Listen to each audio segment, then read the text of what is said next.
अनुभवले, हँडल केले की ज्याचे दुष्परिणाम खूप वाईट आहे, वाईट झालेले आहे. तर आई वडील जन्म दिला, जन्म दिल्यानंतर सगळीकडे केळी वाढल्या जातात मुलीच्या बाबतीत. आमच्या घरात लक्ष्मी आली, आमच्या घरात कन्या आली.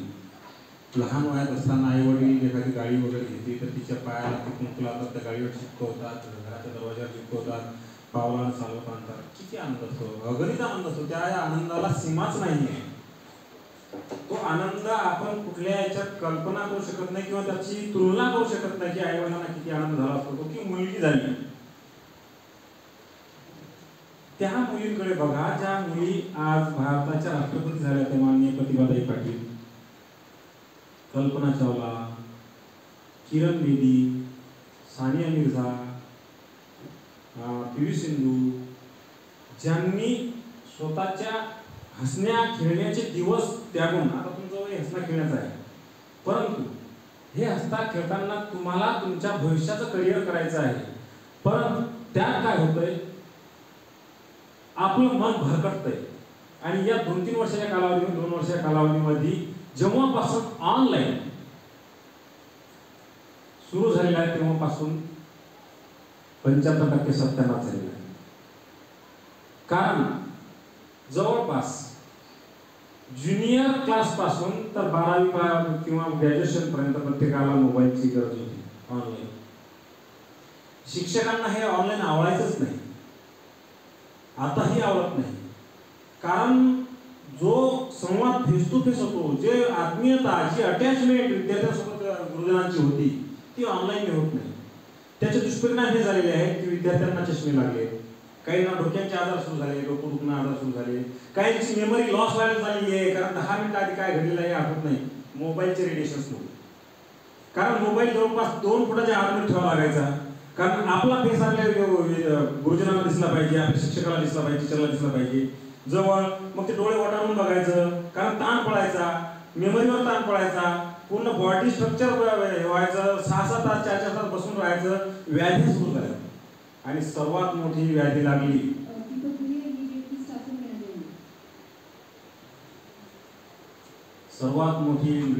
मोबाईलमुळे.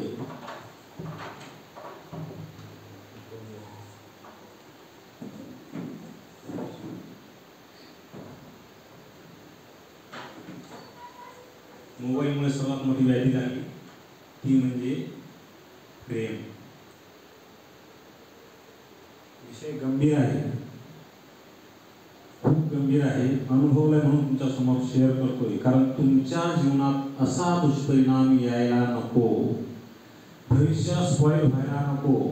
ज्यावेळेस मी मॅडमच्या माळ्यावर होतो त्या दिवशी सुद्धा बोललो होतो की विषय झाल्यानंतर मला हा स्पेशल विषय त्यांच्यासाठी ठेवायचा आहे. तुम्हाला वाटत असेल की एक PSI माणूस आहे आणि आम्ही लेडीज आहोत कसं बोलतोय, परंतु जितकं अनुभवलंय 2 वर्षाच्या कालावधीमध्ये 19 मुलींना मी बाहेरून आणलेल्या आहे, ज्या अल्पवयीन असताना पळून गेलेल्या आहेत. 7व्या वर्गाच्या मुलीपासून, 7व्या वर्गातली मुलगी, 7व्या वर्गातली मुलगी मी तुम्हाला नाव सांगितलेलं आहे, चिखली गारखेडी, गुजरात. अशा ठिकाणी जाऊन बसलेली होती की 40 साईडने डोंगर आणि तिथं मोबाईलची रेंज नाही. 1.5 महिना आम्ही पायपीट करत होतो. 1.5 महिन्यानंतर सापडली. घरात एकुलती एक मुलगी, आई वडिलांना एकटी 3 भाऊ आणि मुलगी. आई वडिलांचे स्वप्न होते की माझ्या मुलीला चांगल्या पदावर बसवायचं. भरकटली कशामुळे? मोबाईल.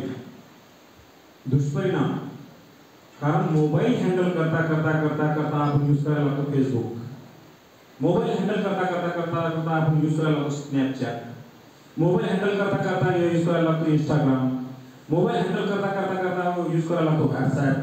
आणि हे जे मीडियाचे जे ॲप्लिकेशन्स आहेत ते वापरता, कारण आपण आपलं अकाउंट ओपन केल्यानंतर त्या आपल्या अकाउंटची माहिती लगेच दुसऱ्याला दिसते आणि आपण आपले प्रोफाईल्स ठेवतो किंवा काहीतरी नाव तर आपलं असतं. एखादं नाव, मुलीचं नाव आहे किमया ठेवलं की एखादा मुलगा ते रिक्वेस्ट पाठवतो. आता एक ऑप्शन आलेला आहे मेसेंजरमध्ये, मेसेज पण पाठवता येतात. रिक्वेस्ट ॲक्सेप्ट केली नाही तरी मेसेंजरमध्ये मेसेज पाठवता येतात. असं करता करता त्या मुलीला असं वाटतं की काहीतरी चांगला मुलगा असेल, कारण त्याच्या स्टेटसला किंवा त्याच्या प्रोफाईलला बऱ्याच अशा गोष्टी असतात की ज्या आपल्याला आकर्षित करतात. ज्या वयात तुम्हाला शिक्षणाकडे वळायचं आहे त्या वयात, कारण आताच्या युगात मोबाईल आणि टीव्ही ह्यामुळे सिरियल्स ज्या प्रकारच्या आहेत त्या सिरियल्स दाखवल्या जातात, त्या फक्त आणि फक्त घरगुती भांडण आणि प्रेम याच्याशिवाय दुसरी सिरियल्स मी आजपर्यंत पाहिली. इन्स्पिरेशन मिळणारी सिरियल्स कधी पाहिली? छत्रपती संभाजीराजांची सिरियल्स कोण जास्तीत जास्त पाहतं? जास्तीत जास्त 10% मुली पाहत असतील. शिवाजी महाराजांची सिरियल्स जास्तीत जास्त 10% मुली पाहत असतील. परंतु दिया और बाती जेवायला बसली की तिथंच, तू माझा सांगाती तिथंच. कारण हे झालेलं आहे की जे वातावरण निर्मिती झालेली आहे, त्या वातावरण निर्मितीमुळे आपल्याला ती ॲडिक्शन सवय व्हायला लागलेली आहे की मला याच्याशिवाय माझा पर्याय नाही जीवनाचा. परंतु माणूस हा सवयीचा गुलाम आहे. मी तुम्हाला सांगतो, मी मिस्त्री काम करायचो. माझ्या ते वाईट दुर्गुण सांगतो. मी 12वीला असताना एका पोरीवर लाईन मारायला लागलो. सत्य परिस्थिती सांगतोय. 12वीला असताना शाळेत येताना बसने यायचो आणि ती पुढच्या गावाला दुसरा प्रॉपर्टीच्या पुढचं गाव काम म्हणजे शाळेचं गाव. घरची परिस्थिती तुम्हाला सांगितली आहे. तिच्याकडे पगार होती, हसायची, मनात प्रेमाचा अंकुर फुटला की अरे वा आपल्याला काहीतरी साध्य होतंय. परंतु घरची परिस्थिती अशी असल्या कारणामुळे एका हप्ता कॉलेजला गेलो आणि सेकंड हप्त्याला कामाला जायला निघालो. तर वर्गात हुशार होतोच. मग कामावून परत येत असताना माझ्या वर्गातली स्वाती सगळेकडे नावाची मुलगी, तिच्या प्रेमात नको पडतो. ती ॲज फ्रेंड सर्कलमध्ये होती, कारण त्यांना माहिती हा खूप हुशार आहे.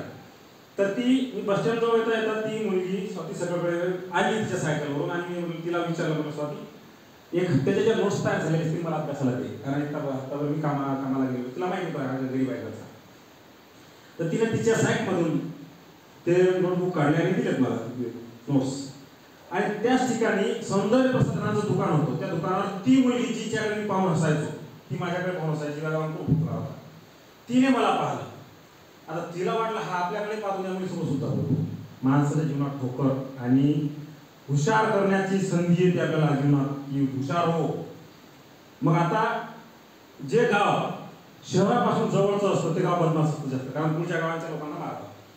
काही झालं की आमच्या गावात तसंच होतं की खामगाव झाल्यानंतर टेंभुर्णा एक गाव होतं, टेंभुर्णा झाल्यानंतर आमचा आवाज गाव. आता त्या मुलीच्या आणि तिचा आणि माझं सीट फिक्स होतो बसमध्ये बसण्याचं. बसल्यानंतर ती नेहमी पाहायची, हसायची. मग ते म्हणजे ती जी भावना सुरू झाली होती प्रेमाचा अंक फुटण्याची. बसल्यानंतर जेव्हा मी तिच्याकडे पाहिलं, मी एक्झिट खिडकीजवळ बसलो होतो, एक्झिट खिडकी इमर्जन्सी एक्झिट. बसल्यानंतर जेव्हा तिच्याकडे पाहिलं, तिला तो राग आला होता, कारण मी स्वतः सगळ्यांकडे सोबत बोलत होतो. तिला राग आला होता. तिच्याकडे पाहता बरोबर तिनं आमच्या भाषेत, धोरण भाषेत म्हटलं, पाय हो म्हणे बांधर कसं पाय ते माझ्यासाठी. हसण्यासारखं नाही, डोळे उघडण्यासारखं आहे. मी जर त्या गोष्टीकडे दुर्लक्ष केलं तर विचार केला की आता ज्या बसमध्ये बसून राहिलो तर हे गावात जाईल, गावात काहीतरी सांगेल, त्या बसमधून खाली उतरलो. 12वी पास होईपर्यंत त्या बसमध्ये कधीच बसलो नाही. जीवनाची ठोकर लागली होती की मला माझं ध्येय गाठण्यासाठी हा प्रेमाचा फंदात पडायचा नाही. मी जर या फंद्यात पडलो असतो तर माझं अभ्यासाकडे दुर्लक्ष झालं असतं आणि मी ज्या मनोहर मांडेच्या पुस्तकावर अभ्यास केला असता त्या मनोहर मांडेकडूनच पैसे घेऊन या मुलीच्या शोध पूर्ण केले असते आणि माझं आयुष्य उद्ध्वस्त झालं असतं. हा माझ्यासाठी धडा होता. त्यानंतर त्या प्रेमाच्या मागे लागलोच नाही, कारण आताच असं आहे, प्रेम हे प्रेम असतं, तुमचं आमचं सेम असतं. तुम्ही केलं तर प्रेम असतं आणि आम्ही केलं लफडं असतं. कारण आपलं जर दिसलं तर लोकांना लफडं वाटतं, दुसऱ्याने केलं त्यांचं आपसात प्रेम असतं. तुम्ही आज ह्या जे शिक्षक लोक बसलेले आहेत यांच्यावर विश्वास ठेवून ज्यांनी तुम्हाला जन्म दिलेला आहे त्या आईवडिलांच्या यांच्या विश्वासाला आणि जन्म दिलेला आहे त्यांच्या जन्माचं सार्थक करण्यासाठी ह्या विषयामध्ये पडू बघा. कारण प्रेम ह्या विषयात, प्रेम आहे खूप चांगलं आहे, प्रेम वाईट नाही, मी प्रेमाला वाईट म्हणणार नाही. परंतु तुमच्या भविष्याच्या दृष्टिकोनातून चुकीचं पाऊल, कारण त्याच्यावेळेस माणूस हँग होतो, समजत नाही. मी जर त्यावेळेस थोडा कधी हँग झालो असतो त्यावेळेस तर आज तुमच्यासमोर उभा राहून PSI राहुल भाई लेक्चर देण्यासाठी आला नसता. मी कुठंतरी कामाला लागलेलो असतो, कुठंतरी नोकरी करत असतो, परंतु डोळे उघडण्यासाठी ते पाय व पांढर हा शब्द माझ्यासाठी टर्निंग पॉईंट आहे, जीवनाचा टर्निंग पॉईंट. आता तुम्हाला उदाहरण देतो. तुम्ही शाळेत असताना येत असताना आता तुमच्या घराच्या दारापर्यंत स्कूल बस आहे, परंतु कधी कधी पायी जात असताना एखादा कट्टा असतो, त्या कट्ट्यावर टवाळखोरी मुलं असतात, काहीतरी शेळ काढतात, काहीतरी टॉन्ट मारतात, काहीतरी बोलतात hi hello how are you. जुल्म करने वाले से जुल्म सहने वाला ज्यादा गुनहगार होता है. जो हाय हॅलो हाय टॉन्ट मारणारा मुलगा आहे, त्यानं त्याच्या आईचं दूध पिलेलं आहे, तो वल्गर बोलतोय पण तू टोचणार बोलतोय, त्यानं त्याच्या आईचं दूध पिलेलं आहे, तुम्ही का मेलेलं आहे दूध पिलेलं आहे, तुमच्या अंगात ताकद नाही आहे. हाय म्हणता बरोबर कानाखाली पाय करायचा आहे. त्या क्षणी कानाखाली वाजवसाल तर त्यावेळेस ते पाहणारे लोक आहेत त्यांच्या लक्षात येईल की अरे रणरागिणी आहे, वाट्याला जायचं नाही, डेंजर आहे. परंतु जुलूम करने वाले से जुलूम सहने वाला ज्यादा गुन्हेगार होता है. त्यांना हाय म्हटल्यानंतर आपण आपली भारतीय संस्कृतीच्या ओझ्याखाली मान खाली टाकायची, मुलीला मावर पाहण्याचा अधिकार आहे. तो बोलत राहतो एक व दो, दुसऱ्या दिवशी पहिल्या दिवशी हाय म्हणतो, दुसऱ्या दिवशी हॅलो हाव आर यू, मग हाय डार्लिंग हे शब्द सुरू होतात. कारण हे सगळं तुम्ही अनुभवतात किंवा सिरियसमध्ये अनुभवत आहे.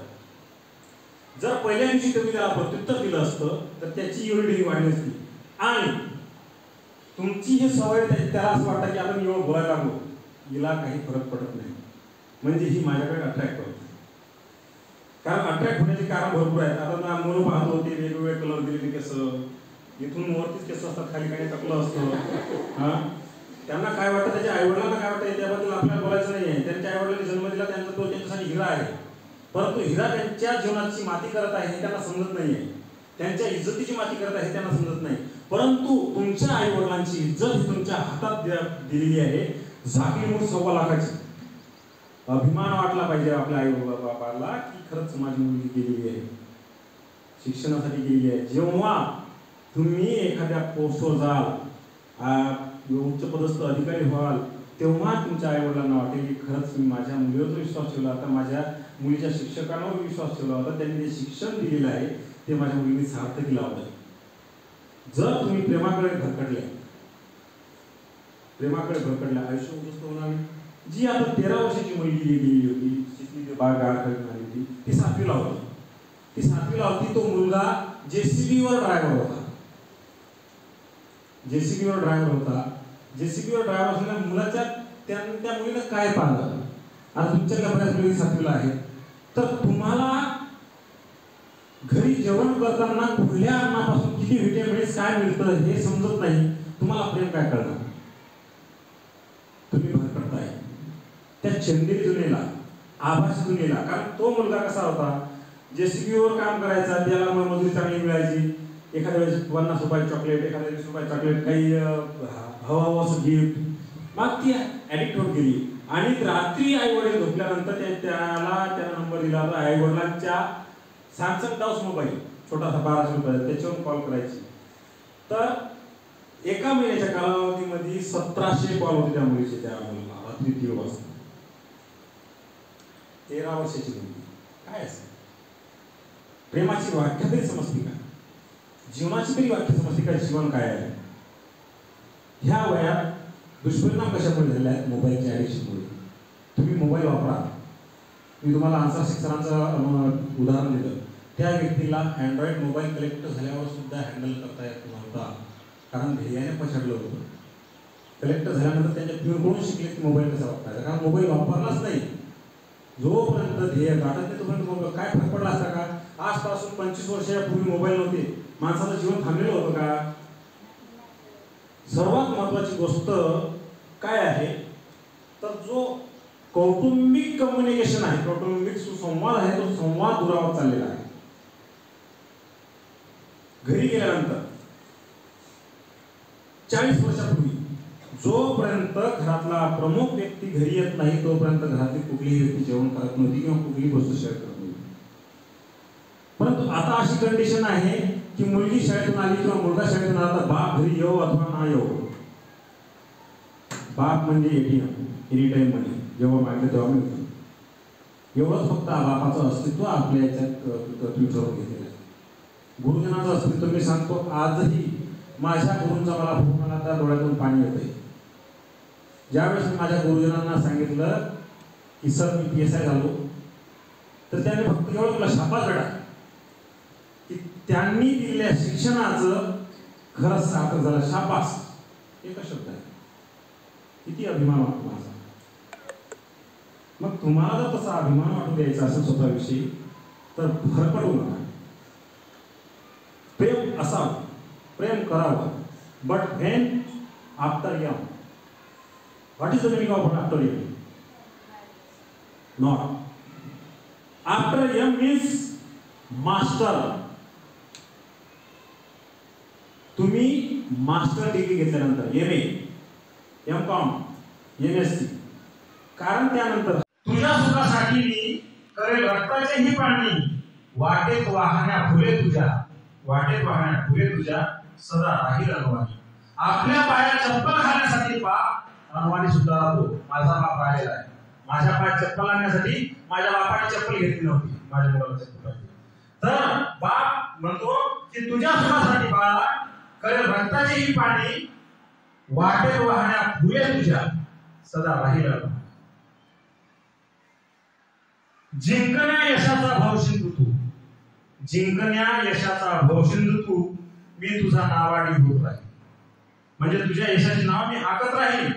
जिंकण्या यशाचा भवसिंधू तू, मी तुझा नावाडी होत राहील.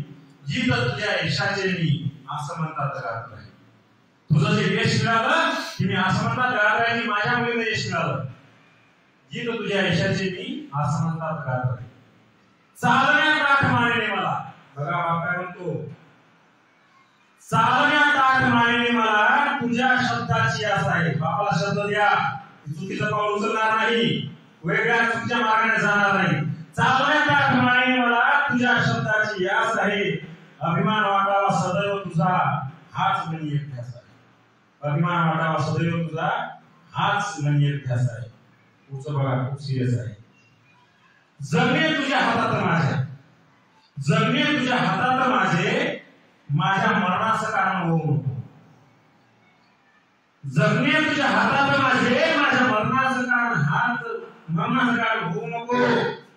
हात जोडून विनवतो तुला माझ्या इब्रतीला डाग लावू नको. हात जोडून विनवतो तुला माझ्या इब्रतीला डाग लावू नको. ऊर भरून यावा आमचा, ऊर भरून यावा आमचा, असेच जीवन गाणे गात राहशील. उघडता दार आमच्या मनाचे, आमच्या हृदय तुला पाहत राहशील. हृदय आमच्या हृदय तुला पाहत राहशील. शेवटचं बघा. रंग गेले जे स्वप्नाने, रंग गेले तुझे स्वप्न जे मी, मला तुझ्याने दिसेल का? रंग गेले जे स्वप्न मी, मला तुझ्याने दिसेल का? इब्रतीला जपणाऱ्या राजकन्येचा मी सुखी बाप असेल का? मी सुखी बाप असेल का?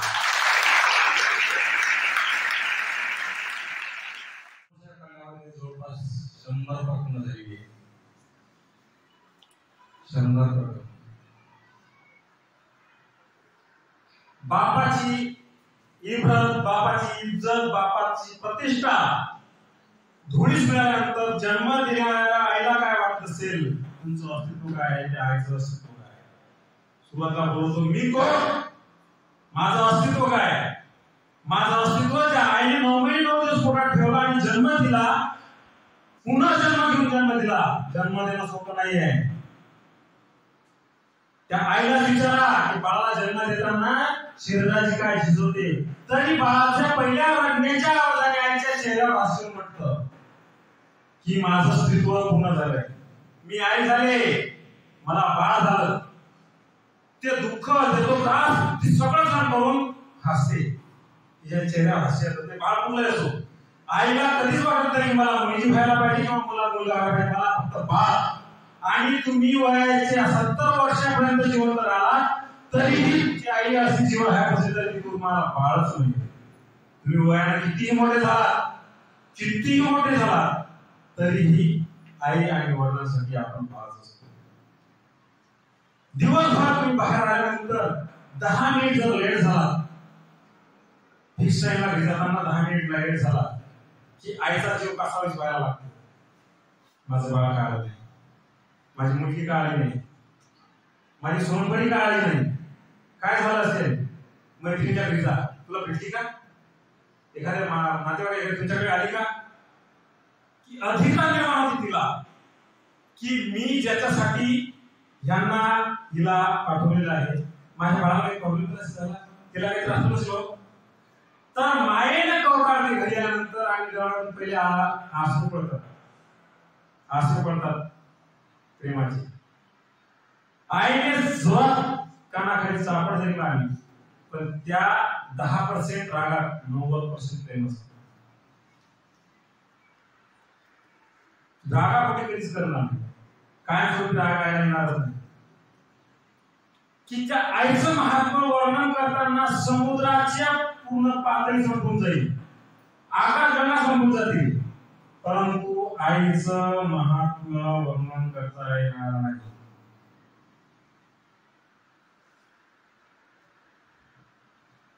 आईला फक्त एकच उपमा देता येईल, ती उपमा म्हणजे आईसारखी आईच. दुसरा कुठेच आपण कल्पना करू शकत नाही. आईसारखी आईच. बापाचं एवढं महत्व आहे जीवनात माणसाच्या की तुम्हाला उदाहरण देतो. चालताना तुम्हाला ठोकर लागली की पहिला शब्द तो आई येतोय ना. आई आणि बापामध्ये फरक बघा. चालताना ठोकर लागली की आई असा शब्द येतो, परंतु अचानक मोठा फरक आणावा लागला बाप.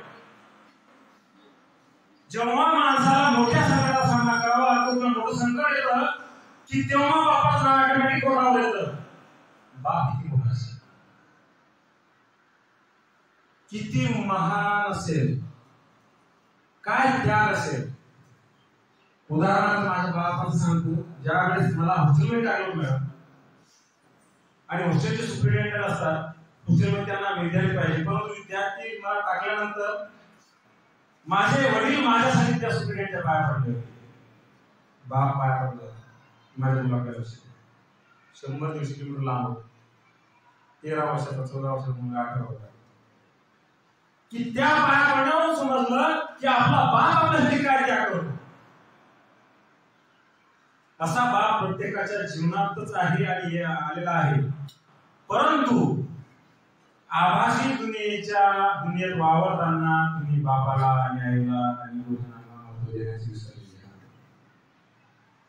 घरात गेल्यानंतर जो सुसंवाद व्हायला पाहिजे होता, ती तुम्हाला सुरुवात बोलवून तिथं की घरातला करता कोण जोपर्यंत घरी येत नाही तोपर्यंत घरात कोणी जेवण करत नव्हतं. आता मुली घरी गेली, बाप कुठं आहे याचा न विचारता जाते किचन रूम मध्ये जाते, स्वतः घेते आणि खाऊन घेते आणि आपल्या मोबाईल मध्ये तिकडून आई आवाज, बेटा दीदी अगं इकडे काय आहे का, असा आवाज. किती आनंद वाटत असेल. काय आहे का म्हटल्यानंतर तरीही ती आई रागापुढे 2 शब्द बोलत असेल आणि रागा तुम्ही जेवला नाही, तीही उपाशी होती. माझ्या बोलण्यामध्ये माझं बाळ जेवलं नाही, ती आई असते. जेव्हा मुलगी योग्य वयात उभं होऊन ती तिच्या घरी जायला निघते, त्यावेळेस त्या बापाचं घालणे बघा. मुलीच्या प्रत्येक शब्दाला म्हणजे मुलीचा प्रत्येक स्वप्न पूर्ण करण्यासाठी तो जीवनाचा खस्ता करतो, कर्जाचा डोंगर आगावर देतो. मुलीला सोनं पैसा कसा जातो, बाबाच्या अंगात 100 रुपयाचा जातो. बाप आई पाठीमागे असते, कोणाला कोण दाखवत नाही, सारखी रडत असते. माझी लक्ष्मी म्हणते. पण त्या आई वडिलांच्या सांगण्यावरून, त्या आई वडिलांच्या केल्यावर त्यावरून तिने लग्न केलं, त्यांचा अभिमानाला ऊर भरून येतो. परंतु छत्तीसगढ़, राजस्थान, बिहार अशा ठिकाणी गेलेल्या आयोगाचा अभिमान धरून नाही येणार. बिहारवर आलेल्या मुलीचं मी सुद्धा एका नंतर लग्न म्हणतो. आता तिला एक मुलगा झालेला अंदाज आहे. पोलीस स्टेशनला आल्यानंतर इतका अभिमानावर भरून आला. तर बिहारला गेलो मॅडम. बिहार म्हणजे जंगल राज आहे. मुलगी जेसीबी वाल्यासोबतच पळून गेली होती. जेसीबी वालाच मुलगा होता. इथून पहिला फोन केला, मी त्या नंबरवर लागला, फोन केला तो मैंने बोले निकाह कर लिया. मैंने अम्मी अब्बू को बोले हमने निकाह कर लिया. मतलब मैं तो 17 वर्षाची आहे, तुला निकाह करण्याचा अधिकार कोणी दिला? भारतीय राज्य घटनेचे कलम 14 ते 21 मध्ये माणसाला जीवन जगण्याचा अधिकार आहे. आपले अधिकार आपण गाजवतो, आपल्या अधिकारांच्या मागण्या करतो, परंतु कलम 36 ते 42 मध्ये आपले कर्तव्य काय आहे? जगण्याचं स्वातंत्र्य, बोलण्याचं स्वातंत्र्य. ती तिथून बोलते मैंने निकाह कर लिया, अम्मी अब्बू को बोल दिया. एक ऐरानी बोलणारी बाई मुलगी फ्लुएंटली एका महिन्याच्या आत उर्दू भाषा शिकायला लागली. आपल्याला समाजाशी घेणे नाही. इथं गेलो, जंगलराज खरंच आहे. 3 वाजेपर्यंत सकाळी 9 वाजता रिपोर्टिंग केलं बेलसर पोलीस स्टेशनला की आम्हाला अशी मुलगी तिथं लोकेशन आम्हाला पोलीस मध्ये मिळाली. 9 वाजेपासून 3 वाजेपर्यंत तिथे लोकांनी पाणी सुद्धा विचारलं नाही आम्हाला. 3 वाजता पुन्हा गेलो, म्हटलं सर काय? अरे वो लड़की वहां से भाग गई. मतलब तुमको कैसे क्या मालूम? वहां से तुम यहाँ हो, यहाँ से 25 किलोमीटर लंबा गाव है, तुमको कैसे पता चला की मैं हम यहाँ पे वो लड़की वहां से भाग गई? माझ्या कर्मचाऱ्यांना सांगितलं चला आपण पिस्टल होती, पिस्टल लोड करून घेतली. मला जेवढे पाहून त्या गावात गेलो आणि त्याचा जावई, त्या मुलाचा जावई इथे समोर होता, त्याला घेऊन गेलो. गावात गेल्यानंतर मुलगी सापडतच नव्हती. त्या गावातल्या लोकांसमोर त्या मुला जवायला तुम्ही काय काय मागला डिस्को पडावं काय गाडीत बसवलं. तर त्यानं सांगितलं की तुम्हारी लड़की की वजह से मेरी लाइफ बर्बाद हो रही, मैं तुम्हारे लड़की को सांभाळताना उसको लेके जाऊ. म्हणजे मुलाच्या मुंबई हे जावई होता. त्या लोकांसमोर बोला दुसऱ्या याला गाडीत बसवलं. 1 किलोमीटर गेल्यानंतर लगेच फोन आला, साहेब वो लड़की आगे लेके जाऊ. ज्यावेळेस मुलगी घ्यायला गेलो आणि मी आणि एक माझा कर्मचारी आणि मुलीचे नातेवाईक मामा आणि मास्टर होता, असे 4 लोक. 2000 लोकांना मावसा आणि 2च सगळ्यांना घेऊन घेतलं. करायचं काय? बिहारमध्ये आहे, मारून टाकलं तर समजणार. पिस्टल लोड केली काढून, पिस्टल लोड केली. किसी ने अगर हाथ भी लगाया तो हम लो चले जाएंगे, लेकिन पुलिस को लेके जाओगे. त्यांनी पाहिला की येळा होता. मुलगी ताकत घेतली. मुलगी ऐकायची नाही मॅडम, नाहीच ऐकायची. मुझे आना नहीं बोले, हमने निकाह कर लिया, मैं उनकी शिवा जिंदा नहीं रह सकती. असं काय नसतं दाखवलं त्यांना, उसकी शिवा जिंदा नहीं रह सकती. जिसको क्लीनर म्हणून जिंदा नाही रह सकती, ऐकायचीच नाही. शेवटी मग मी तिच्या मामाला आतमध्ये बोलावलं. मामा आतमध्ये आले पोलीस स्टेशनमध्ये. मामाला पाहिलं. मामा बोलले चालला माझ्या घर. शब्द आपला तिनं पाहिलं आणि बोलायला लागली. आता तर म्हणे तुम्ही नाही असली मी आणि म्हटलं संकट आहे. मग थोडी आयडिया सुटली माझ्या अंमलदाराला. म्हटलं की जा रे फोन लाव, कुठं आहे तू? उद्याला फोन लाव. त्यानं नाटक केलं आणि साहेब तर घरीच आहे, बसा मुलीला गाडी सोडून द्या. मुलीला आईच्या आईवरच काही पडलं नाही, आपल्याला घेणे नाही. इनोवाला घेतली असते मागे, इनोवाला मागून उघडवली, सीट पाडलं, तिला बसवलं आणि ड्रायव्हरला म्हटलं जोपर्यंत मी गाडी थांब म्हणत नाही, थांबव म्हणत नाही, तोपर्यंत गाडी थांबवायची नाही. वैशाली जिल्ह्यातून मुझफ्फरपूर ते गोपालगंज 350 किलोमीटर, 350 किलोमीटर आल्यावर गाडी थांबवली. 350 किलोमीटर गाडी थांबवली. मला आता जेवण करू. आता म्हणत तुला कुठं जायचं जा. तिला पर्याय नव्हता, कारण ती बेलचा पासून 350 किलोमीटर जाईल कशी. हॉटेलला गेलो, जेवण केलं. जेवणाला आम्ही खातच नाही, आम्ही मस्त नॉनव्हेज घेतो, नॉनव्हेज खायला बसलो. तिला भूकच लागली. सकाळपासून उपाशी होती. साहेबांनी मलाही जेवायचं. बस जेवण केलं. नंतर झाशीला आलो. रात्रपासून झाशीला आलो. झाशीला फोटो काढायला लागलो. मला पण फोटो काढायचा परिवर्तन होतं. परिवर्तन, चेंजेस. कारण त्या 6-7 तासाच्या कालावधीमध्ये मी तिला आईवडिलांचं महत्व पटवून दिलं होतं.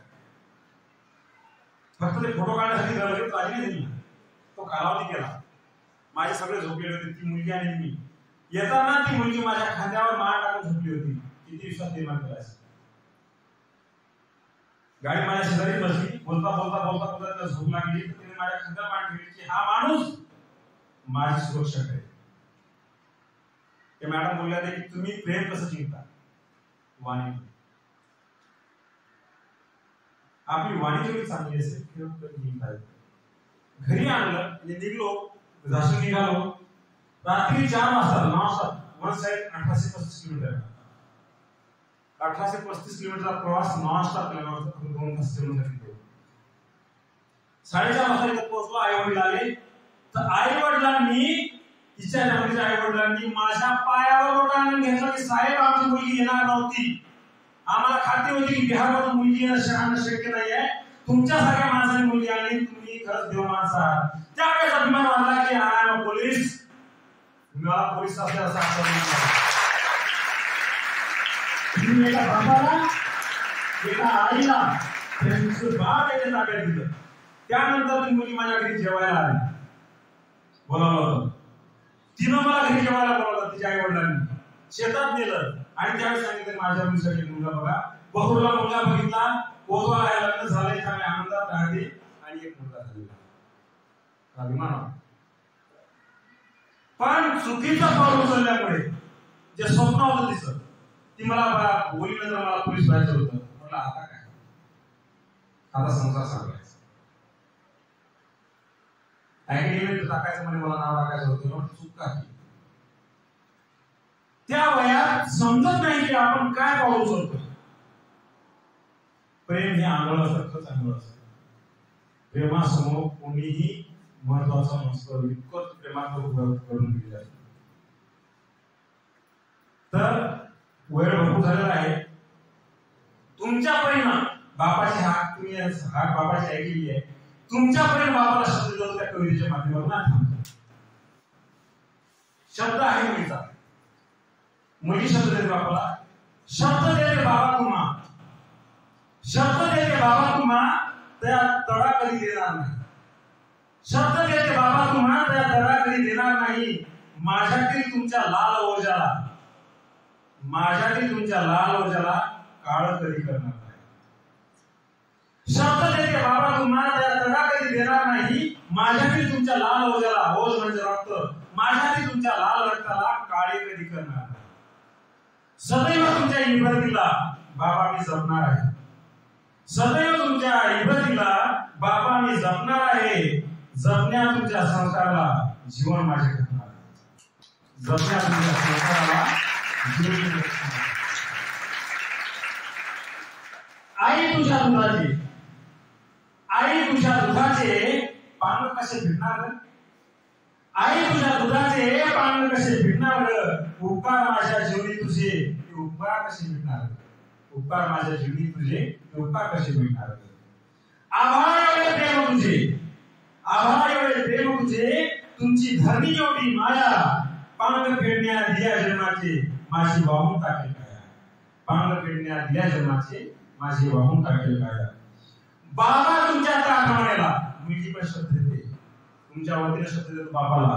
बाबा तुमच्या आठवण्याला कधी वाकू देणार नाही. अखेरच्या माझ्या श्वासापर्यंत तुमच्या स्वाभिमान झुकू देणार नाही. अखेरच्या माझ्या श्वासापर्यंत तुमच्या स्वाभिमान झुकू देणार नाही.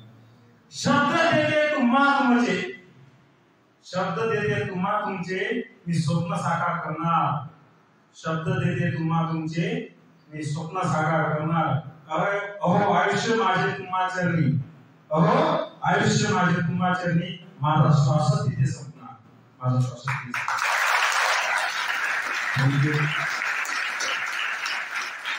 काही प्रश्न असतील तर विचारा, कारण माझं लक्ष तुम्हाला सांगितलं की दिवसभर घेऊ शकतो. 11:15 वाजले. 8 वाजता स्कूल आलेले आहेत. 8:30 वाजता बसलो का 3 तास झाले आहे. प्रश्न असतील विचारा, बिनधास्त विचारा.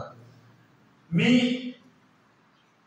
ऍज अ फ्रेंड म्हणून विचार मला, कारण मी ऑफिसर म्हणून तुमच्या समोर बोललेलोच नाही. असं समजायचं की एक मित्र म्हणून बोललाय.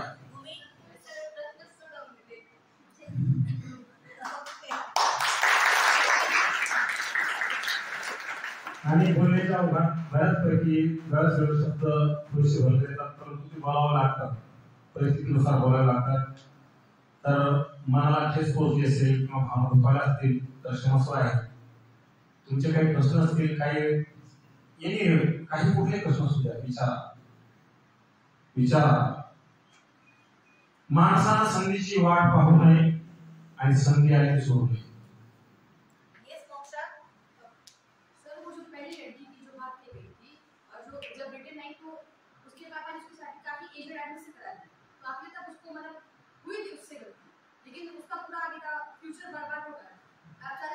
अपने इंडियन कल्चर में कुछ समाज ऐसे है कि उस समाज में लड़के की शादी आफ्टर 14 की जाती है. इसकी उम्र भी 16 साल हो गई थी और समाज में जो बदनामी हुई थी, मुझे उस समय नहीं मालूम हुआ कि उसकी एजेड इंसान से शादी कर दी गई.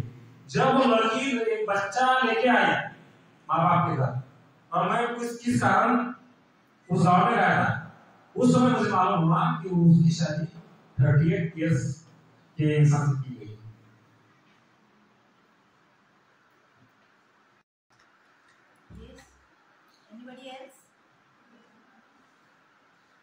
अरे विचारा प्रश्न मनात ठेवू नका, कारण काहीही प्रश्न असेल अगदी बिनधास्त मी एवढा मोठा बोलतो त्यासाठी कशासाठी बोललो की तुम्हाला काही भीती निर्माण कारण प्रश्न विचाराल तर मला समजेल की माझ्या लेक्चरचा काही फायदा झाला.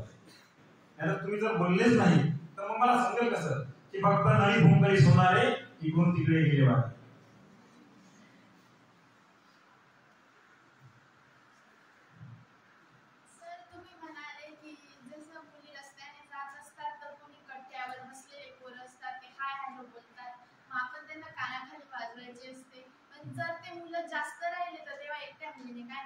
जास्त जरी राहिले तरीही वाजवायचे,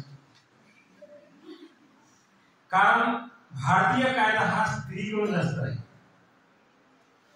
काही प्रॉब्लेम क्रिएट झाला, वडिलांपर्यंत माहिती आहे, वडील पोलिसला येतील, तू एकाच्या कानाखाली मारली, त्या ठिकाणी जेव्हा पोलिसला तक्रार दिल्यानंतर जितक्या वकील असतील तिथं आणि तितक्याच्या कानाखाली मार नंतर, कारण आपल्यामध्ये ती वृत्ती आहे सहन करण्याची. जुलूम करने वाले से जुलूम सहने वाला ज्यादा गुन्हेगार होता है.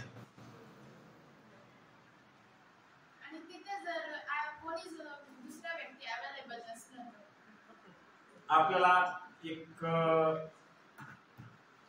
दुर्गेचं रूप धारण करण्याची शक्ती दिली आहे दुर्गा माता.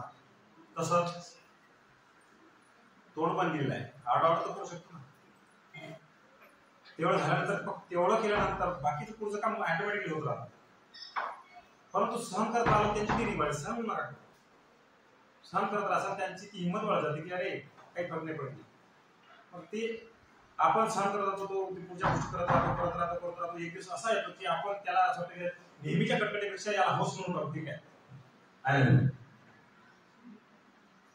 तो प्रपोज करतो म्हणतात ते आता फेब्रुवारी महिन्यात खूप दिवस येतात, chocolate day, promise day, rose day, hug day, काय डे, त्यापेक्षा एक कानाखाली दे.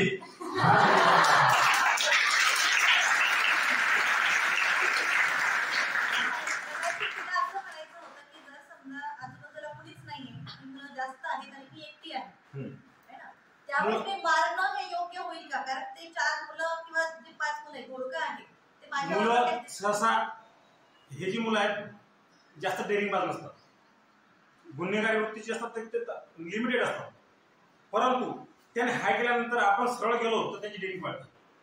आणि त्याने हाय केल्यानंतर त्या कट्ट्यावर बसलेला आहे काय, या शब्दामध्ये एवढी शक्ती आहे काय या शब्दात की तो ऑटोमॅटिक खचून जातो. बाकीची मुलं साईड घ्यायला लागतात. अनुभव आहे त्यामध्ये, साईड घ्यायला लागतात. तर एखाद्या वेळेस डेअरिंगने बोललाच, आता समजा त्याच 3-4 मुलांनी तुला मारण्याचा प्रयत्न केला, तू एक जरी कानाखाली मारली आणि सर्वात महत्त्वाचं समजा तुम्ही कराटे क्लासेस करताय, माणसाचे काही वीक पॉईंट असतात, ते वीक पॉईंट आहेत, ते वीक पॉईंट तुम्हालाही माहिती आहे. वीक पॉईंट आहे भारतीय राज्य घटना नाही, आपला इंडियन पिनल कोड IPCच्या कलम 100 नुसार माणसावर प्राणघातक हुल्ला होत असताना आपल्याकडून दुसऱ्याचा मृत्यू झालाच तर त्याला शिक्षा लागत नाही. असे एक पॉइंट बघायचे की एक जरी फाईट मारला की तो खाली कोसळला पाहिजे. माझ्या समाजात वीक पॉइंट काय आहे? एक मारायचाच, कानाखाली मारायच्या पेक्षा तिथं मारायची, एकच मारायची, बाकीचे ऑटोमॅटिक गार होतील आणि सहन करायचं नाही. पोलीस स्टेशन पर्यंत यायचं, वडिलांपर्यंत. कारण तुम्हाला ही भीती असते की मी ही गोष्ट वडिलांना सांगितली तर माझं शिक्षण बंद होईल. का बंद होईल? का बंद होईल? तुम्हाला अधिकार नाही जगण्याचा, तुम्हाला अधिकार नाही शिक्षण घेण्याचा. तुम्हाला होणारा त्रास फक्त वडिलांपर्यंत शेअर करा. शेअर केल्यानंतर बरेचसे प्रॉब्लेम 99% सॉल्व्ह होतात. तुम्ही शेअर करत नाही काही गोष्टी, त्याच्यामुळे प्रॉब्लेम क्रिएट होतात. यस, जसं आपण इतर देशात बघतो का, जसं काही अमेरिका, जर तिकडे एका मुलीचं रेप झालं, त्या मुलांनी केलं, त्यांना लगेच फाशी दिली जाते. पण हे जर भारतात बघितलं ना तर मग लोक म्हणजे आता निर्भयाचं बघितलं आपण, म्हणजे जवळपास ती केस 1 वर्षाच्या वर चालली. लोकांनी हे केलं त्यांच्या तिला, पण तरी म्हणजे असे खूप सगळे लोक तरी त्यांनी अपोज केलं. म्हणजे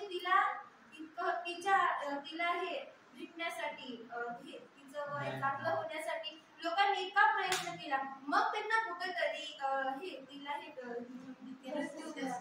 जस्टिस भेटलं. मग अमेरिका सारखं लगेच फाशी का दिली जाते? इतका वेळ का लागतो मला? खूप गंभीर प्रश्न आहे, वास्तविकता आहे. कारण कायदा मजबूत आहे, सिस्टमला परवाट आहे.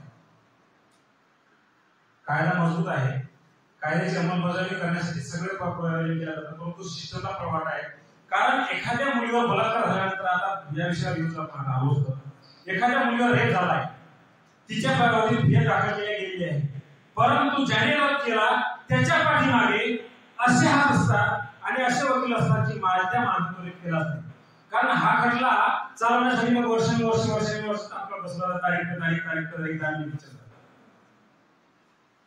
कायद्याने सगळे योजना राबवलेल्या असतात, त्याला अटक केली जाते, त्याचे मेडिकल गेलेलं असतं, ते त्यांचं DNA चेक केलं गेलेलं, सगळं मॅच झालेलं असतं. परंतु वकिलामार्फत पळवाटा, कायद्याच्या पळवाटा, सिस्टमच्या पळवाटा, त्याच्यामुळे ते डिले होतात. नाहीतर त्यांच्यापेक्षाही कडक कायदा आहे आपला. शक्ती कायदा आलेला आहे, दिशा कायदा आलेला आहे, खूप कठीण महिलांसाठी खूप आहे.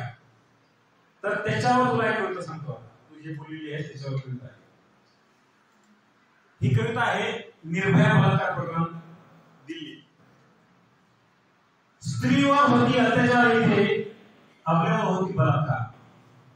स्त्रीवर होती अत्याचार इथे, आपल्यावर होती बलात्कार. वासनांवर फिरती ताकमाने, त्यांचे ओढ्या होती सत्कार. कवितेचं नाव आहे हिजड्याची गर्दी. स्त्रीवर होती अत्याचार इथे, आपल्यावर होती बलात्कार. वासनांवर फिरती ताकमाने, त्यांचे ओढ्या होती सत्कार. आज इथे तर उद्या तिथे, आज इथे तर उद्या तिथे निर्भयाची एक स्थिती आहे. आज इथे तर उद्या तिथे निर्भयाची एक स्थिती आहे. जगली तरी दुःख तिला आणि मरणाची तिच्या माती आहे. जगली तरी दुःख तिला, कारण जीवनभर होतो तर ते मनावर झालेला आघात तिला सहन करावा लागतो, ते सुद्धा आहे. आणि मरणाच्या यातनं सुद्धा तिला त्या सहन मरणाची सुद्धा तिच्या माती आहे. नराधमांना घालणे पाठी, तू जर बोलली आहेस ना, नराधमांना घालणे पाठी हा राजकारण्याचा डाव आहे.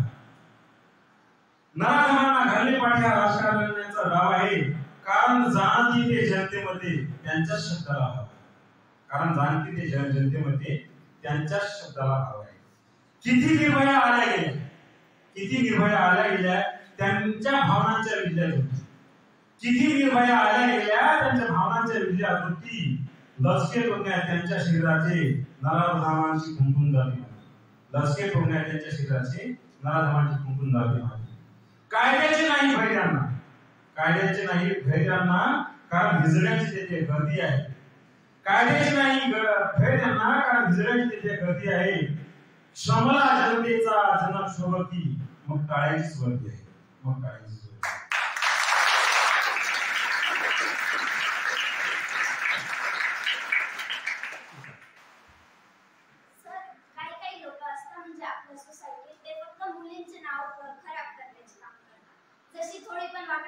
ही अशी चालते, ही तशी बोलते, ही तर त्याच्याकडेच बघते.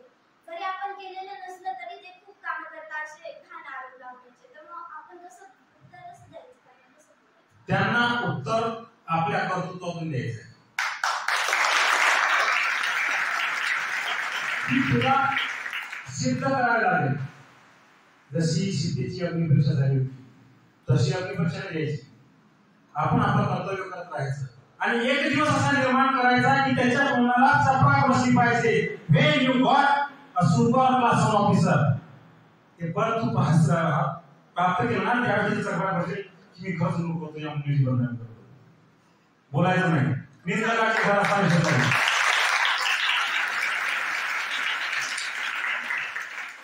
सर जसं तुम्ही बोलले की घरच्यांशी आपण सगळं शेअर करायला हवं, पण कधी कधी घरी असं वातावरण नसतं की आपण सगळं त्यांना शेअर करू शकतो, तेव्हा आम्ही काय? काही घराचं वातावरण असतं, बरोबर आहे, परंतु घरातल्या सगळ्यांचे विचार सारखे नसतात.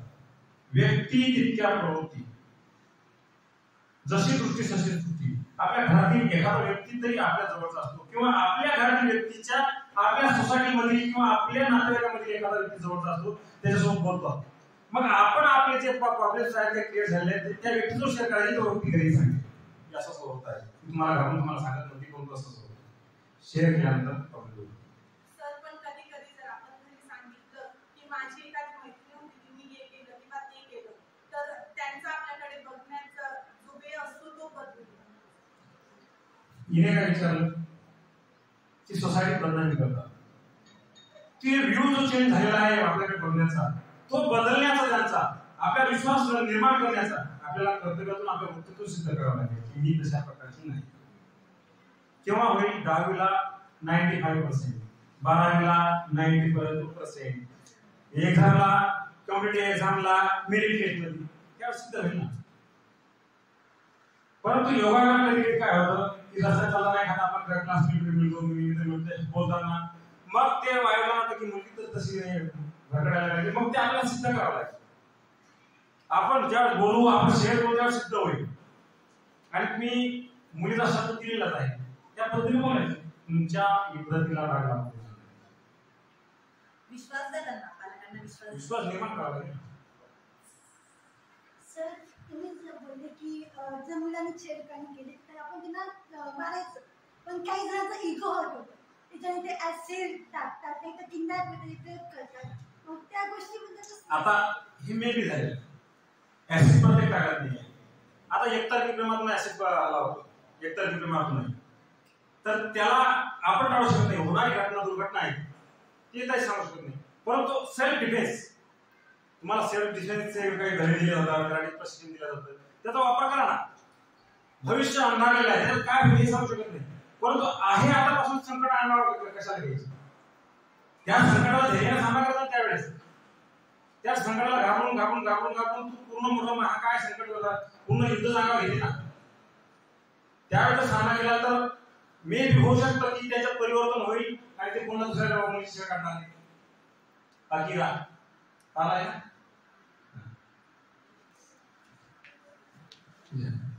सर तुम्ही त्या मुलांना परत आणलं होतं तेव्हा त्या मुलांना तुम्ही जेलमध्ये टाकलं, पण आजकाल सगळ्यांना बदला घेण्याची ऊर्जा खूप म्हणजे वाटते. तर ते जेलमधनं कधीतरी निघणारच आहेत ना, आणि असे जे लोक असतात ते काही करू शकतात, म्हणजे ते त्या मुलींचा पत्ता काढू शकतात किंवा काही करू शकतात.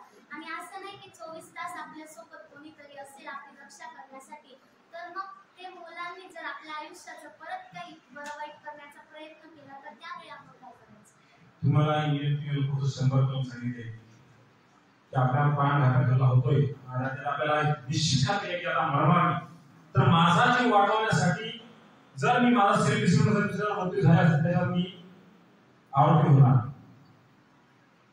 सर पण सगळेच एवढे स्ट्रॉंग नसतात ना. आपण मनाने खचलो आहोत. आता तुझ्या बोलण्यातून डिफेन्स वाढत नाही किंवा आत्मविश्वास वाढत नाही, खचल्यासारखं वाटतं. का बरं?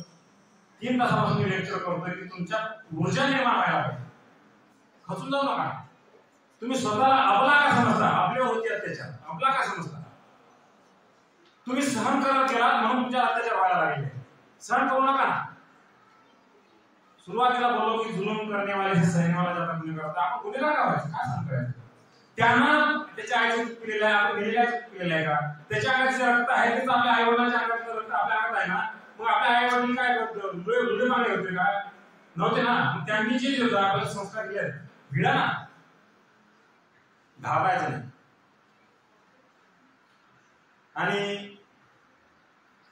जेव्हा तुम्ही घाबराल तेव्हा तुमच्या तो हावी होते. तुझ्याच बाबतीत काहीतरी घडतंय असं वाटतं मला, तुला मुलीची त्रास देत असेल. शब्दाची खूप स्ट्रॉंग आहे. खूप जास्त विचार केला असं वाटतंय मला या बोलण्याचा, किंवा याच्यावर अजून काही विचारायचं असं. तुला काय विचार? सर मला हेच विचारायचंय की आता आपण शिक्षणासाठी बाहेर जातो तर रूम करून राहतो किंवा काही, तर तेव्हा आपण म्हणजे कोणी पण आपल्या रूम मध्ये एंट्री करू शकतो किंवा आणि तेव्हा आपण सगळे एकदम स्ट्रॉंग राहू किंवा आपण काही वेगळं काम करू. सपोज आपण स्वतः किचन मध्ये जाऊन स्वतः जेवण बनवत असलो तर जर आपण आपली मान दुसरीकडे असेल आणि जर कोणी शिरला आपल्या घरात तर काय करायचं? त्या नवीन टाइमला काय करायचं? त्यावेळेस सुचत नाही आपल्याला. त्यावेळेस आता अचानक आलेल्या संकटाचा सामना करण्यासाठी आता जे जसे जुडोचे तुम्हाला प्रशिक्षण दिलं जातं, कराटे प्रशिक्षण दिलं जातं, ते अवश्य घ्या. कारण बॉडी ब्लॉक झाल्यानंतर त्याला काउंटर अटॅक कसा करायचा हे त्या प्रशिक्षणात शिकवलं जातं. आता मी एखादा गुन्हेगार आहे, एक मुलगी आहे समोर पाठवर उभी आहे आणि मी जाऊन मागून मिठी मारल्यानंतर ती घाबरून जाईल. तिला जर प्रशिक्षण मिळालेलं असलं तर निश्चित ते माझा काहीतरी प्रतिकार करून माझ्यावर अटॅक करेल, काउंटर अटॅक करेल. काही ते डावपेच असतात तुमच्या जे प्रशिक्षक आहेत ते शिकवतील, ते शिकून घ्या. तुमच्या स्कूलमध्ये कराटेचं प्रशिक्षण दिलं जातं, त्याचा अवश्य फायदा घ्या. कारण तेच तुमच्या भविष्यासाठी जे असे अचानक येणारे संकट आहेत त्याचा सामना करण्यासाठी फायदेशीर आहे. आणि त्यावेळेस अचानक समजा किचनमध्ये आहे, किचनमध्ये दुसरा कोणी काय कधी रिअल सांगतो काही बाबतीत असं होतं. गुड टच बॅड टच तुम्हाला शिकवलेलं आहे का? की रिलेटिव्ह व्यक्तीकडूनही अशा प्रकारे स्पर्श केला जातो, परंतु घराची किंवा कुठली बदनामी, आपली बदनामी, आई वडिलांची बदनामी होऊ नये म्हणून आपण त्या गोष्टी शेअर करत नाही. एखादी व्यक्ती येते, नातेवाईक असती, गालावर पप्पी घेते. स्पर्श शक्ती ही मुलांमधील जास्त असते की कुठल्या प्रकारचा स्पर्श कशा प्रकारचा आहे ती समजायला पाहिजे. कधी कधी नातेवाईक सुद्धा त्यांची वृत्ती वेगळी असते, त्याचे असे दुष्परिणाम होतात. तर त्या परिणामाला सामोरे जाण्यासाठी किचनमध्ये असल्यानंतर जीही वस्तू आहे ती उचलायची, डोक्यात मारायची, बटन मारायची. सेल्फ डिफेन्स IPC 100 हे लक्षात ठेवायचं.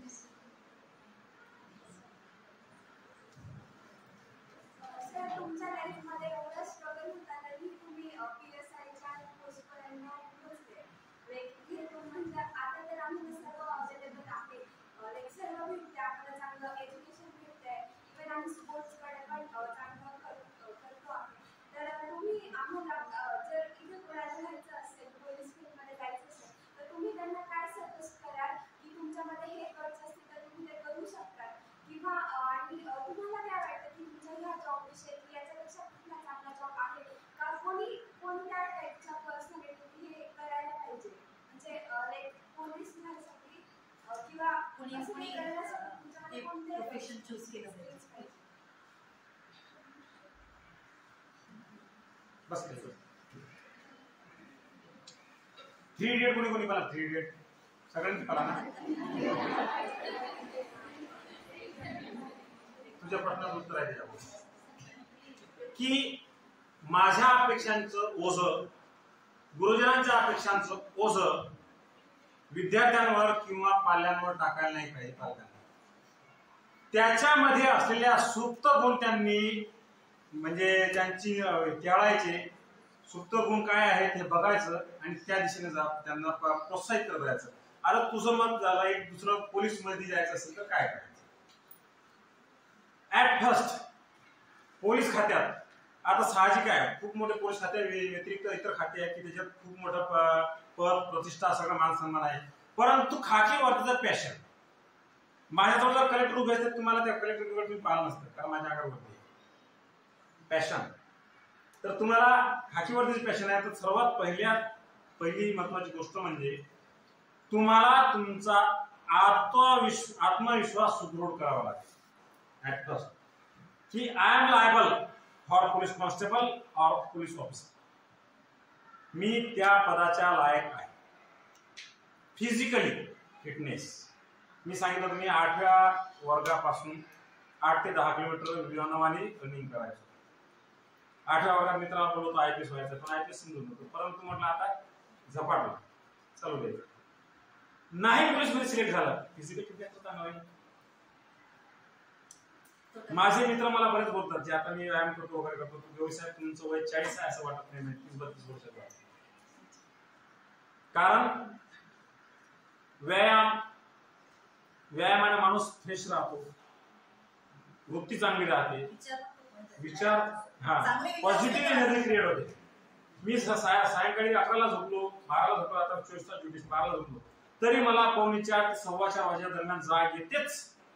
उठल्यानंतर आपले प्रातःविधी उरकल्यानंतर नाही काही वॉकिंगला तरी व्यायाम नाही करायला वॉकिंगला तरी जाऊन कारण ती सकाळची ऑक्सिजन असते सकाळचा ऑक्सिजन तो पॉझिटिव्ह एनर्जी क्रिएट करतो माणसामध्ये. माणसाला आपल्या आत्मविश्वासात सुदृढ विश्वास पाहिजे आणि त्या पद्धतीने आपण पावलं उचलत गेल्यानंतर स्टडी जनरल स्टडी ज्या जिल्ह्यात तुम्हाला भरती व्हायला जायचं त्या जिल्ह्याविषयी माहिती तो अभ्यास ह्या लेखी परीक्षेच्या आणि ग्राउंडच्या परीक्षेचा मेलाप झाल्यानंतर सिलेक्शन होतं. सर आणि काही वेळा असं होतं की आपण पोस्टवर पोहोचल्यानंतर आपल्याला वाटतं आपण जेव्हा दुसऱ्यांना सजेशन देतो की त्यांना आपल्यासारखं होतंय तर आपण त्यांना नाही हे नका करू कारण याचे काही ड्रॉबॅक्स पण आहेत. तर तुम्हाला तसं काही वाटतं का की तुम्हाला एकदम सॅटिस्फाईड वाटतं तुम्ही जे आहे एकदम परफेक्ट आणि जर कोणाला तसं व्हायचं असेल तर ती व्हायलाच पाहिजे याचे काही ड्रॉबॅक्स वगैरे तुमच्या एक शिक्षिका आता विचारलं तुम्हाला तुमचं ध्येय काय आहे विचारलं मी काय उत्तर दिलं समाधान. माणसाच्या जीवनाची वृत्ती अशी आहे की हव्यास आसक्ती जशी जशी वाढत जाईल तशी तशी माणूस स्वतःला शरीराला स्वतःला मानसिकतेला स्वतःच्या विचारांना त्रास देत राहतो. आहे त्यात समाधान मानलं आहे त्या स्थितीवर समाधानी असलो तर माणसाला दुःख होत नाही. आता मी या पोस्टवर आहे मी या पोस्ट विषयी जास्त भाव केला की यार 24 तास नोकरी करायला लागतं फॅमिलीला वेळ देता येत नाही कुटुंबाला वेळ देता येत नाही तर मला नोकरी करणं कठीण जाईल. आज ह्यांना जर विचारलं की तुमच्या नोकरीविषयी तुम्हाला काय वाटतं म्हणतील खूप मुलं सांभाळावं लागतात इतक्या लोकांना डोकं लावावं लागतं ना की काय काय करतात. पण त्यांनी जर त्याच्यात आनंद निर्माण स्वतः आनंद निर्माण केला की मला आनंद वाटतो माझ्या विद्यार्थ्यांना शिकवायचा तर ड्रॉबॅक निघणार नाही. की आहे त्या गोष्टीमध्ये आहे त्या ठिकाणी आहे त्याच्यावर समाधान मानायचं. यस आता एक तुम्ही आता आम्हाला एवढं सगळं सांगितलं ते आमच्या नक्कीच चांगल्यासाठी डिफेन्स आपल्याला परत आपण आन्सर करायला पाहिजे पण सगळं ठीक आहे. पण जर आपण ह्या गोष्टी जर बॉईजला शिकवल्या की तुम्ही मुलींशी असं वागू नका तर जास्त इम्पॅक्ट पडेल असं वाटतं मला. मुलींशी असं वागू नका इम्पॅक्ट पडेल सुद्धा पडतोय हे पडलेला आहे बस काही. परंतु काय होतं सर्वात महत्वाचे असते संगत. मुलांमध्ये आता तुमचं कसं 7चे 8 घरात बरोबर आहे आणि मुलगा रात्री 12 वाजेपर्यंत घरी आला तर आई विचारत मग हे पालकांनी सुरुवात करायला पाहिजे की मुलगी जर 7च्या 10 मिनिटं लेट झाली तर तू पुढे गेली तर कशाला गेली होती. मुलांना बोलण्याची हिंमत का पालक करत नाही की तू का थांबला होता काय करत होता कोणते मित्र आहेत चाल त्या मित्रांजवळ काय करत होते. जोपर्यंत पालकांची वृत्ती बदलत नाही म्हणजे स्त्रीनं केलं ते पाप मुलीनं केलं ते पाप आणि मुलानं केलं ते अभिमानाची गोष्ट. ही वृत्ती समाजाची जोपर्यंत बदलत नाही तोपर्यंत तुझे जे म्हटलेलं आहे की मुलांच्या याच्यावर परिणाम होणार. जर लेट झाला एक कानाखाली वाजवली दुसऱ्या दिवशी जाईल का पण बापाला दुःख होतं ना की कानाखाली मारली मुलाला वाईट वाटत जा चलत बस. हा प्रॉब्लेम आहे. ज्यावेळेस आम्ही एखाद्या वेळेस नायकडला फिरतो मग त्या मुलाला पकडतो त्याचा बाकी आमचा मुलगा तसाच नाही तुम्ही आमच्या संघावर गदा आणत आहे आमच्या स्वातंत्र्यावर गदा आणत आहे हे प्रॉब्लेम. आणि एंटरफेअर राजकीय लोकांमध्ये घरापासून सुरुवात व्हायला लागली जे पिंडी ते ब्रह्मांडी. यस सर अनेरी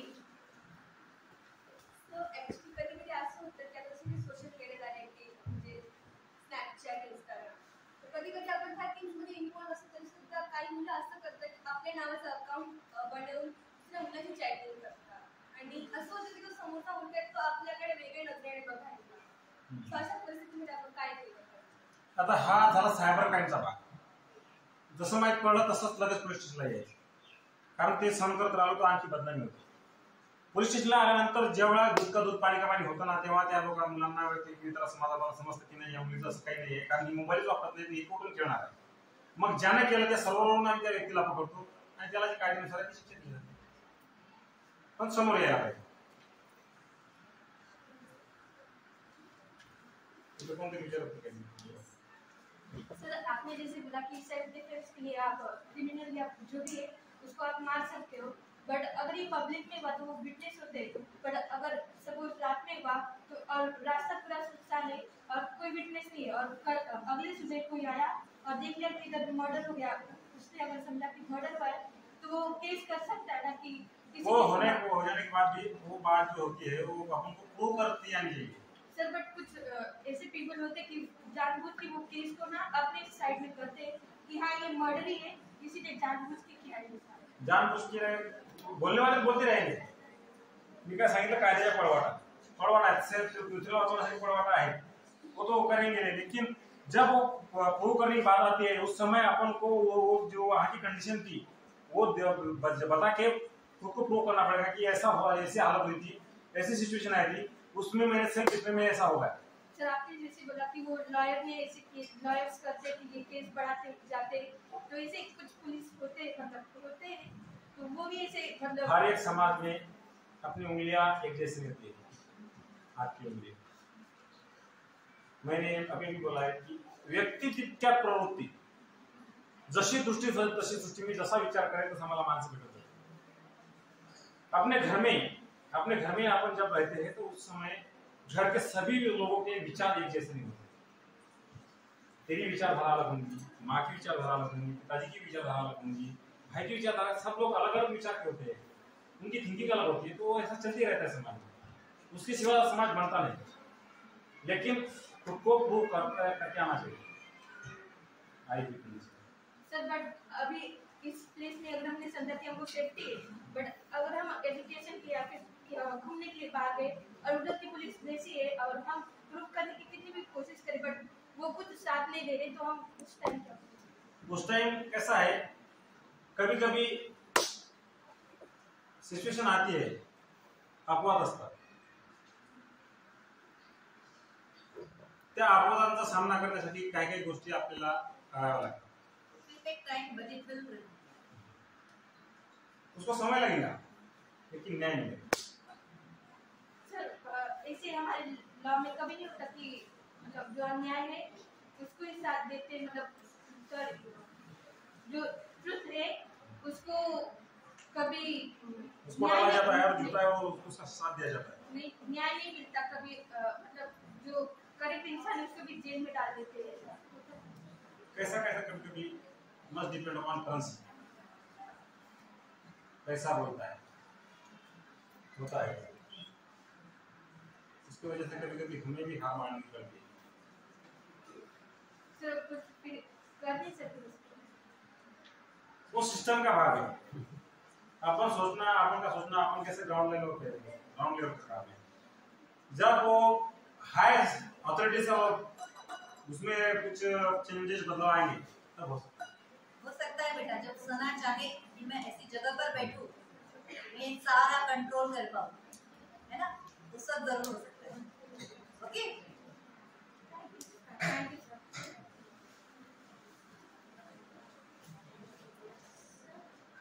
अभी मैं छोटी सी तो मैं जाती थी तो किसी को पूछा मुझे रास्ता नहीं मालूम तो कि मैं कहाँ पे जाऊँ. लिटिल लाउडर बेटा, लिटिल लाउडर.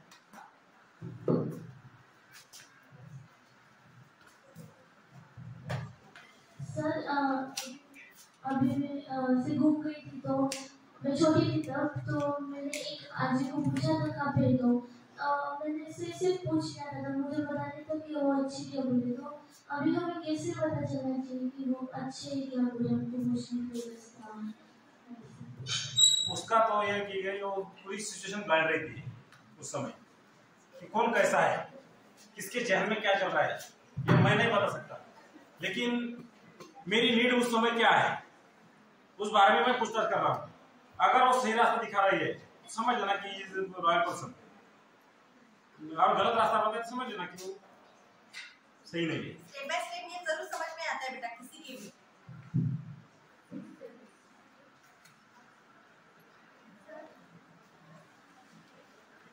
तर तुम्ही जसं म्हटलात की आपलं एम सारखं करायला कन्सिस्टन्सी महत्त्वाची असते. मग माझे पप्पा म्हणत राहतात की टीनेजच्या मुलांना सिंग फुटलेले असतात.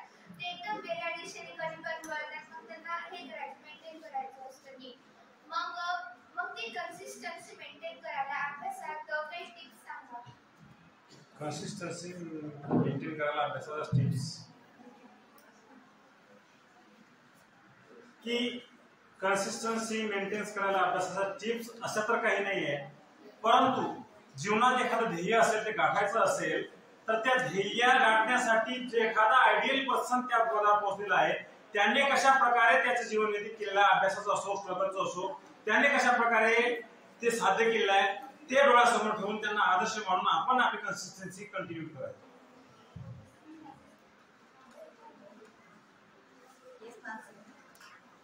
सर आपल्या लाईफमध्ये असं काही व्यक्ती असतात ना, ते आपण चांगले मित्र असतात आपल्या साईडने, पण ते असं काहीतरी विचारतात, मग तिथं आपण त्यांना कसं लाईफला माहिती.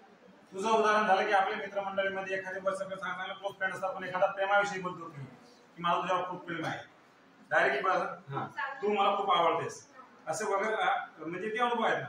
तर त्यावेळेस त्याला हेच सांगायचं की बाबा की वेळ योग्य नाही आणि तू चुकीचा मार्ग निवडलेला आहेस, चुकीच्या व्यक्तीला तू बोललेला आहेस. पण तो समोरचा आपलं नेहमी ऐकूनच घेतला असेल, समोरचा आपलं जर ऐकूनच नसेल घेतलं, मग कानाखाली दे, नो प्रॉमिस दे, नो हक दे, नो रोज दे, नो चॉकलेट दे, पाणी दे.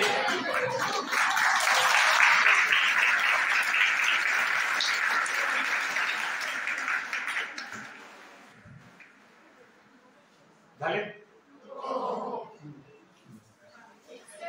अपार्ट फ्रॉम दिस म्हणजे तुम्ही इतकं 2-3 तास आमच्याशी बोललात वगैरे, तुमच्यात एवढी ऊर्जा कुठून येते सर? तुम्हाला ते सगळं आमच्या प्रश्नांची उत्तरं देणं वगैरे सगळं तुम्ही केलं, एवढं तुमच्यात कसं काय सर?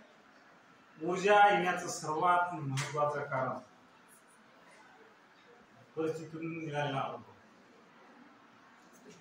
आज तुमच्या समोर जो उभा आहे, जी व्यक्ती उभी आहे, त्याने अशा खस्ता खाल्लेल्या आहेत की मी मुंबईला कामाला गेलो होतो, बस बेटा सांगतो, 6 महिने कामासाठी गेलो होतो, घरची परिस्थिती होती. 6 महिन्यामध्ये 42 दिवस उपवास होतो, सलग नाही, 6 महिन्यातले काउंट केलेले दिवस, 42 डेज अन्न सुद्धा नव्हतं. परिस्थिती शिकवती, घरी खायला मिळायचं नाही, कामाला गेलो तर मग मिळायचं, नाही मिळायचं तर दुकानावर जायचं, किराणा दुकानावर. मित्र होता दुकानदार, त्याला मुस्लिम समाजाचा मित्र होता, शिरू नाव होतं. शिरू एक पाव चिवडा दे, चिवडा, तो चिवडा खिशात टाकायचा. खिशात टाकल्यानंतर ज्या वेळेस वाटलं की आता भूक लागली त्यावेळेस एक घास खायचा, पाणी प्यायचं. दिवस तसा काढायचा. ह्या परिस्थितीने शिकवलं. 11-12वीला असताना इस्त्रीला कपडे इस्त्रीसाठी पाठवता येत नव्हते, घरी इस्त्री केली, शर्ट इथं फाटलेलं होतं, फाटून गेलं, इस्त्री जळून गेलं. कपडे घ्यायला पैसे नव्हते म्हणून ज्या ठिकाणी फाटलेल्या त्या ठिकाणी वर्षभर लेफ्ट साईडला पेन लावला. आपण राईट साईडला पेन लावतो ना, लेफ्ट साईडला त्या फाटलेल्या ठिकाणी माझं शर्ट फाटलेलं शर्ट दिसलं नाही पाहिजे. ही परिस्थिती शिकवत गेली. शिकवता शिकवता सिलेक्ट झाल्यानंतर असं मनात निर्माण झालं की आपण समाजाचं काही देणं लागतो, नाही काही देऊ शकत, पण जेवढं देता येईल तेवढं देण्याचा प्रयत्न करायचा, ज्यांना काही फायदा होतो.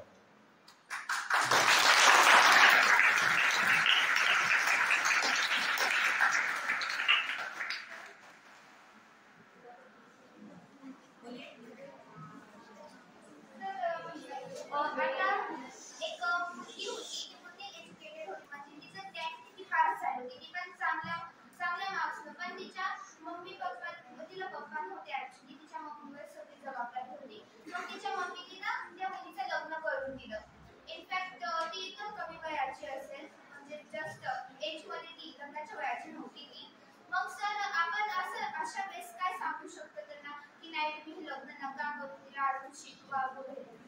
आता आपण जर नाही सांगू शकू त्या गोष्टीला, तर काही NGO आहेत, काही सामाजिक संस्था आहेत, त्या संस्थांना कळवायचं की ही अल्पवयीन आहे, हिचं लग्नाचं वय नाही आहे, हिचं लग्न होत आहे ते थांबवा. मग त्या संबंधित संस्था पोलीस स्टेशनला किंवा त्या NGO ला कळवतात आणि ते लग्न थांबवलं जातं आणि नंतर भविष्याच्या दृष्टिकोनातून शासनामार्फत तिला ती ज्या इच्छा आकांक्षा त्या पूर्ण केल्या जातात. Okay, thank you.